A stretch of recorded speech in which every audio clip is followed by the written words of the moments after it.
Have you heard of a dark empath? A dark empath is someone who understands the thoughts and feelings of others, like an empath, but then uses it to get what they want from others. This can be through manipulation, deception, or even humiliation. But what happens when one dark empath connects with someone just like them? Let's take a look. Number 1, it feels like a never-ending game of 20 questions. Dark empaths use what they know about you to get what they want out of your relationship or friendship. So the neutral first step to get this information is to ask questions about your likes and dislikes, hobbies, etc. Dark empaths give a surgical, almost razor precision focus on another person to understand what makes them tick. They gather all of this intel and file it away for when it can benefit them. But when it comes to having two dark empaths meet, it's likely that they'll continually ask each other questions, but be very safeguarded by what information they reveal to the other. They don't want to make themselves vulnerable, but they do want the upper hand. Number 2, they begin playing the tit for tat game.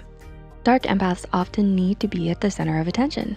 This can mean pointing out every little thing you do wrong, never ever wanting to be left out, and bringing people down to their level when not paid attention to. It's self-importance mixed with a lack of regard for your feelings. So when a dark empath finds themselves in a situation where it's clear that it's not about them, they may purposefully act out and cause chaos. And if there's another dark empath in the situation, they will most likely retaliate and escalate this tit for tat game until someone gives up. Number 3, bring on the pity party. Do you always hear them saying bad things about themselves out loud? Perhaps you overhear them saying that they're just not good enough or aren't smart enough. Sometimes dark empaths can be overly critical of themselves. This can be part of a manipulation tactic or a way to make you feel bad, so you'll go out of your way to cheer them up.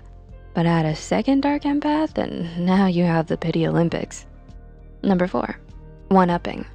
A common way a dark empath tries to manipulate others is by one-upping them.